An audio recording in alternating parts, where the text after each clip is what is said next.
વિચારો કે તમે કોઈ સરકારી પરીક્ષા માટે દિવસ-રાત એક કરી દીધા હોય, એ પરીક્ષા પાસ પણ કરી લો અને પછી નિમણૂકની રાહ જોતા જોતા 700 દિવસ પસાર થઈ જાય.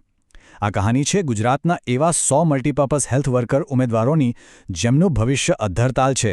તો ચાલો આજના વિશ્લેષણમાં એમની આખી સંઘર્ષ ગાથાને સમજીએ. જી હા, આંકડો છે 100.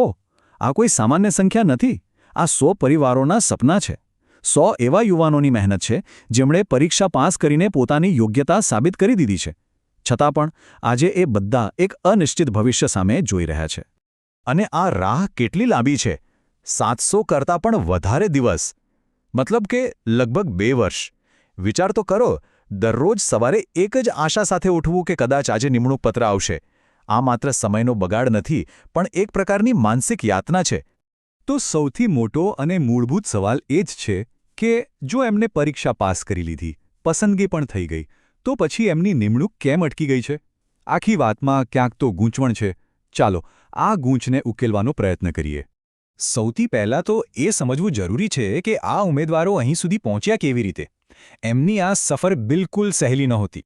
બધી વાતની શરૂઆત થાય છે ગુજરાત પંચાયત સેવા પસંદગી મંડળની એક જાહેરાતથી. જાહેરાત ક્રમાંક 17/2021-22. હજારો ઉમેદવારોની જેમ આ 100 યુવાનોએ પણ ફોર્મ ભર્યા, તૈયારી કરી અને પરીક્ષા આપી. અને પરિણામ શું આવ્યું?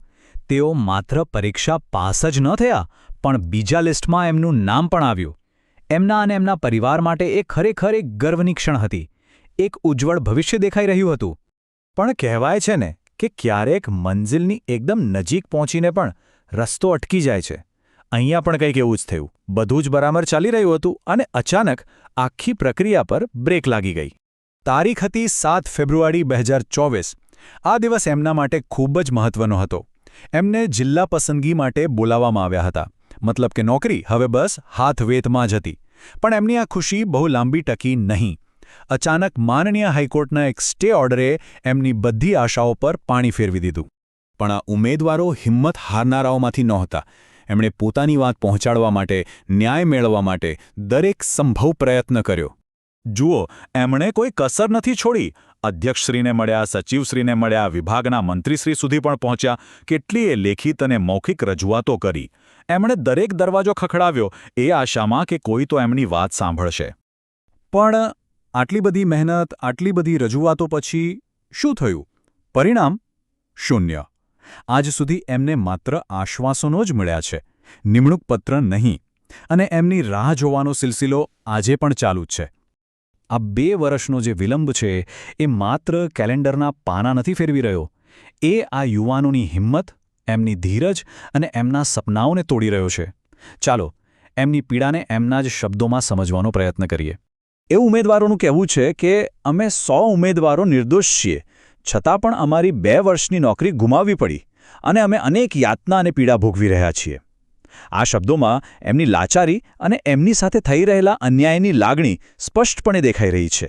અને આ લડાઈ માત્ર એમની એકલાની નથી, એમના પરિવારો પણ આમાં સામેલ છે. એટલે જ તેઓ એક સણસણતો સવાલ પૂછે છે, અમારા માતા પિતાએ અમને ભણાવવા જે મજૂરી કરી છે એનું શું? આ સવાલ ખરેખર સીધો આપણી વ્યવસ્થા પર છે.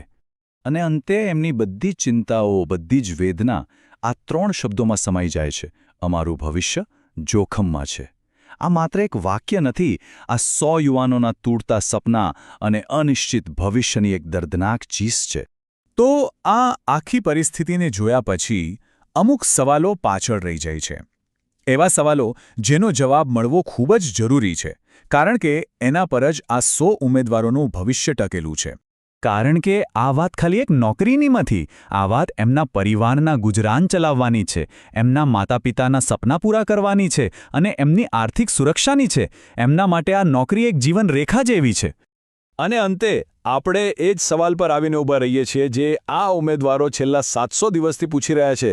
શું તંત્ર, શું સરકાર આ 100 મહેનતીય યુવાનોની વેદના સાંભળશે? શું એમને ન્યાય મળશે? આ પ્રશ્નનો જવાબ માત્ર એમનું જ નહીં, પણ સિસ્ટમ પરના વિશ્વાસનું ભવિષ્ય પણ નક્કી કરશે.